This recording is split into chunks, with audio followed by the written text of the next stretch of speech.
Seorang anak laki-laki karena buang air kecil di depan patung dewa di kolam naga. Akhirnya dipaksa oleh ayahnya untuk berlutut dan meminta maaf kepada Raja Naga. Namun, tidak disangka, setelah anak itu selesai menundukkan kepalanya, tiba-tiba matanya membalik dan mengeluarkan suara berwibawa. Anak nakal mana yang berani membuat kekacauan di depan gerbangku? Detik berikutnya, seekor naga langsung melilit anak itu dan membawanya ke dasar kolam. Namun, ayah anak itu tidak melompat ke dalam air untuk menyelamatkan. Sebaliknya, dia meletakkan buah-buahan dan persembahan di tepi kolam, menyalakan dupa, dan menyembah dewa.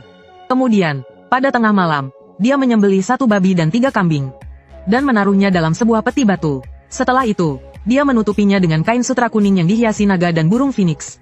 Akhirnya, peti itu ditutup dan tenggelamkan ke kolam naga. Kemudian dia berlutut di tepi kolam dan berteriak ke arah kolam. Aku, Long Changming, berjanji dengan darahku, jika Raja Naga berbaik hati melepaskan anakku, aku, Long, bersedia untuk mengikuti perintah Raja Naga seumur hidupku. Setelah berkata demikian, dia berlutut dengan keras di depan kolam naga.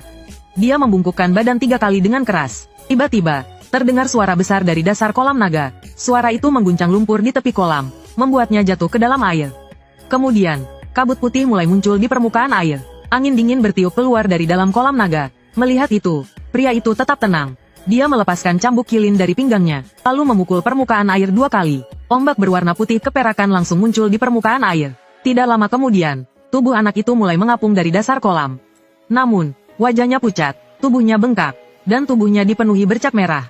Selain itu, dia tampak sangat kebingungan. Namun, ayahnya tampak tidak peduli. Dia berkata kepada anaknya, "Ayah sudah mengatur pernikahan untukmu. Beberapa hari lagi adalah festival Duanwu. Saat itu, bawa hadiah pernikahan untuk bertunangan." Anak itu, yang sejak kecil patuh, tersenyum dan mengangguk setuju.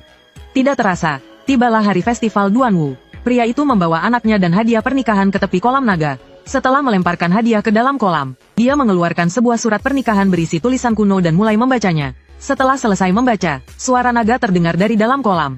Kemudian, sebuah liontin giok mengapung ke permukaan air. Pria itu sangat terkejut dan gembira. Dia memasangkan liontin itu ke leher anaknya dan berpesan, "Mulai sekarang, kamu tidak boleh pergi kemanapun, hanya tinggal di rumah. Kamu tidak boleh makan, hanya minum air. Jika lapar, berbicaralah pada liontin itu. Istriku, aku ingin makan ikan.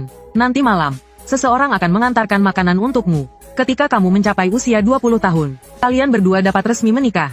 Kemudian pria itu kembali ke rumah dan mengeluarkan sebuah lukisan. Lukisan itu menggambarkan seorang wanita cantik dengan pakaian kuno. Wanita itu juga memakai liontin giok di lehernya. Pria itu berpesan kepada anaknya, "Inilah istrimu. Mulai sekarang, kau harus membakar dupa dan berdoa setiap hari." Sejak saat itu, anak itu tidak pernah keluar dari halaman rumah. Setiap hari, dia terus memandangi wanita dalam lukisan. Dia bisa